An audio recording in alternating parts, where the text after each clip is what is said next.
Assalamualaikum warahmatullahi wabarakatuh. Salam sejahtera untuk kita semua. Apa kabarnya rekan-rekan mahasiswa-mahasiswi Universitas Dian Nusantara? Kita berjumpa kembali di mata kuliah Manajemen Pemasaran di pertemuan yang ke-12. Tidak terasa kita sudah memasuki pertemuan yang ke-12. Mudah-mudahan Allah Subhanahu wa taala Tuhan yang Maha Esa memberikan kita keberkahan, kesehatan sehingga kita bisa menyelesaikan mata kuliah ini dengan sukses dan lancar. Rekan-rekan semuanya, sebelum kita mulai proses belajar mengajar ini, alangkah baiknya sama-sama kita berdoa agar proses belajar mengajar ini berjalan dengan sukses dan lancar. Berdoa menurut keyakinan dan kepercayaan masing-masing. Berdoa dimulai.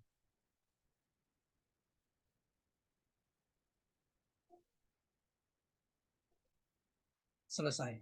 Rekan-rekan semuanya, di pertemuan yang ke-12 ini kita akan membahas materi yang sangat menarik sekali. Mohon izin, saya share materinya.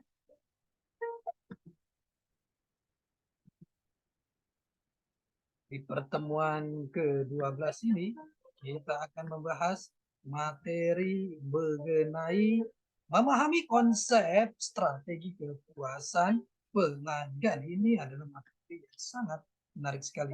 Memahami konsep strategi kepuasan pelanggan. Kepuasan atau ketidakpuasan konsumen adalah respon konsumen terhadap evaluasi ketidakpuasan atau disconfirmation yang dirasakan antara harapan sebelumnya atau norma kinerja lainnya dan kinerja aktual produk yang dirasakan setelah memakainya. Kepuasan adalah tingkat perasaan seseorang setelah membandingkan kinerja atau hasil yang dirasakannya dengan yang diharapkannya. Kepuasan konsumen adalah perasaan senang atau kecewa seseorang sebagai hasil dari perbandingan antara prestasi atau produk yang dirasakan dan yang diharapkannya. Kepuasan adalah perasaan senang atau kecewa seseorang terhadap ekspektasi mereka. Kinerja lebih kecil dari ekspektasi sama dengan tidak puas. Kinerja sama dengan ekspektasi sama dengan puas. Kinerja lebih besar dari ekspektasi sama dengan sangat puas. Ekspektasi terlalu tinggi, maka pelanggan akan kecewa. Ekspektasi terlalu rendah, maka perusahaan tidak menarik cukup pembeli. Mengukur kepuasan. Perusahaan seharusnya mengukur tingkat kepuasan pelanggan ini secara teratur. Karena satu kunci untuk hal yang diingat pelanggan adalah kepuasannya. Metode pengukuran kepuasan konsumen. Satu, sistem keluhan dan saran. Konsumen diberikan kesempatan untuk memberikan saran, pendapat, dan keluhan mereka. Dua, gossiping. Kepuasan konsumen diperoleh dengan cara mempekerjakan beberapa orang atau gossoper untuk berperan sebagai konsumen produk perusahaan dan pesaing. Mengukur kepuasan. Ketiga, loss customer analysis. Kepuasan konsumen diukur dengan cara menghitung berapa banyak konsumen yang telah berhenti membeli atau telah pindah ke perusahaan pesaing atau customer loss. Keempat, survei kepuasan pelanggan. Pengukuran kepuasan pelanggan dilakukan dengan cara survei melalui pos, telepon, maupun dengan cara pribadi. Sistem saran dan komplain. Complaint and suggestion system.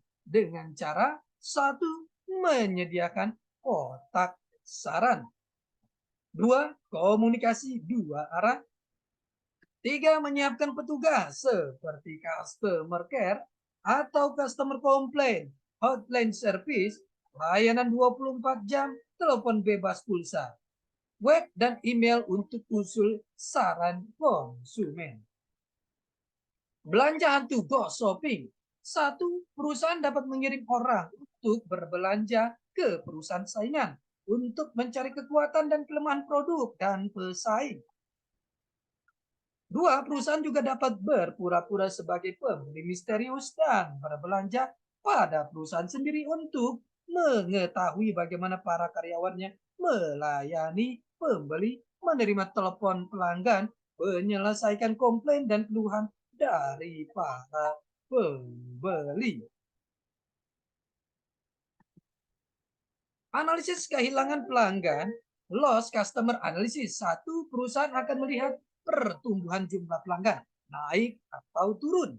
Dua, perusahaan akan menanyakan dan mencari tahu sebab-sebab mereka berhenti menggunakan jasa.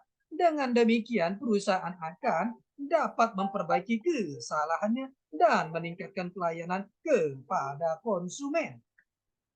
Survei kepuasan pelanggan, customer satisfaction survey, dengan cara satu, melakukan survei ke lapangan, dua, menyebarkan daftar pertanyaan angket kuesioner, tiga, wawancara langsung, empat, telepon call, dan lain-lain.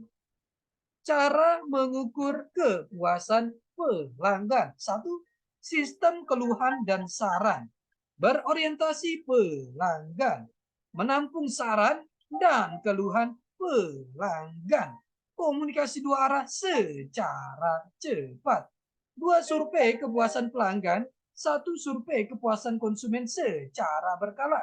Dua, meneliti kepuasan secara langsung. Tiga, merespon keinginan pelanggan.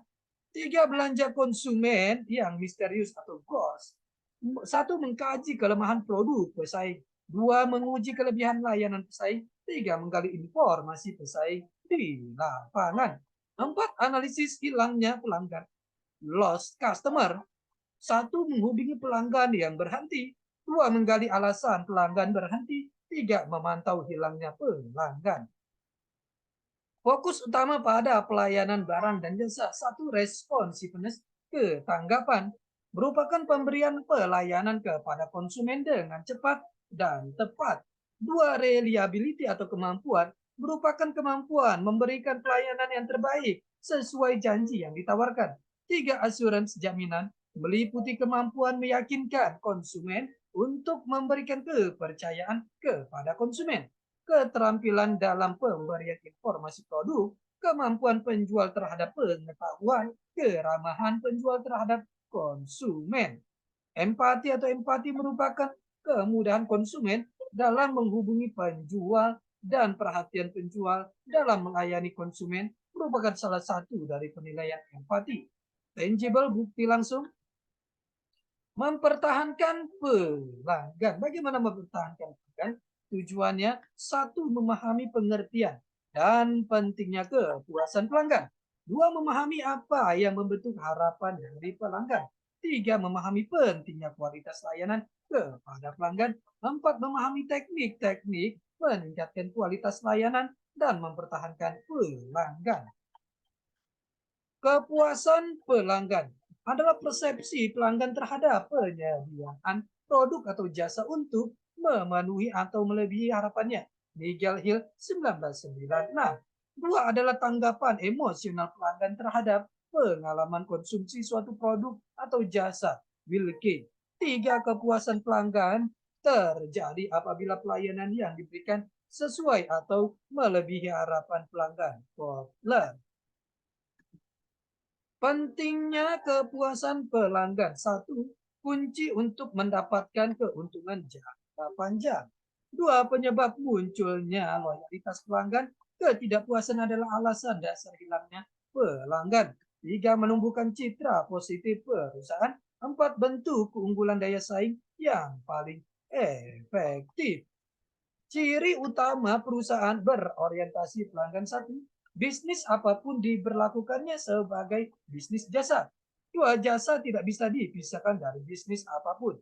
Contohnya IBM, United Tractor, and Singapore Airlines. Tiga, level harapan pelanggan. Satu, level pertama, harapan yang paling sederhana dan membentuk asumsi pelanggan akan produk. Must have atau take for granted. Level kedua, harapan dalam bentuk persyaratan dan atau spesifikasi. Level ketiga, harapan dalam bentuk kesenangan. Faktor yang mempengaruhi harapan. Satu, word of mouth. Dua, personal need. 3. Past experience. 4. External communication. Sebab harapan tidak terpenuhi. 1. Pelanggan keliru mengkomunikasikan produk yang diinginkannya. 2. Pelanggan keliru menafsirkan sinyal-sinyal perusahaan. 3. Miskomunikasi rekomendasi dari mulut ke mulut. 4. Distorsi oleh pesaing. 5. Kinerja produk dan layanan karyawan yang buruk. Kualitas layanan kepada pelanggan. 1. Menyatakan kapasitas layanan atau servis yang diberikan perusahaan untuk memuaskan keinginan. Corwin D. Edward. 2. Layanan yang berkualitas adalah yang memenuhi atau melebihi keinginan dan harapan pelanggan. Para Suraman, Zaitan, dan Berry. 5 dimensi pokok yang berkaitan dengan kualitas. 1. Tangible, bukti langsung. 2. Reliability, keandalan. 3. Responsiveness, daya tangkap. 4. Assurance, jaminan. 5. Empati, kemampuan. Para Suraman, Zaitami, dan Berry. Penjabaran dimensi kualitas layan. 1. Profesionalisme and skill. 2. Attitude and behavior. 3. Accessibility and flexibility. 4. Reliability and trustworthiness. 5. Recovery. 6. Reputation and credibility. Ros 1994. 5. Kesenjangan layanan kepada pelanggan. Gap 1. Kesenjangan antara harapan konsumen dengan persepsi manajemen. Gap 2. Kesenjangan antara persepsi manajemen dan spesifikasi kualitas layanan. Gap 3. Kesenjangan antar spesifikasi kualitas layanan dengan bentuk layanan. Gap 4. Kesenjangan antara bentuk layanan dengan komunikasi eksternal. Gap 5. Kesenjangan antara pelayanan yang diterima dengan yang diharapkan. 101 cara meningkatkan kepuasan pelanggan. 1. Meningkatkan layanan kepada pelanggan. 2. Meningkatkan kualitas produk. 3. Mempertahankan hubungan dengan pelanggan. 4. Memelihara proses bisnis. Dan yang kelima, merealisasikan komunikasi. Rekan-rekan semuanya, ini adalah pertemuan yang ke-12. Kita akan berjumpa di pertemuan-pertemuan selanjutnya. Tetap semangat belajar untuk mencapai kesuksesan. Salam sehat selalu. Assalamualaikum warahmatullahi wabarakatuh.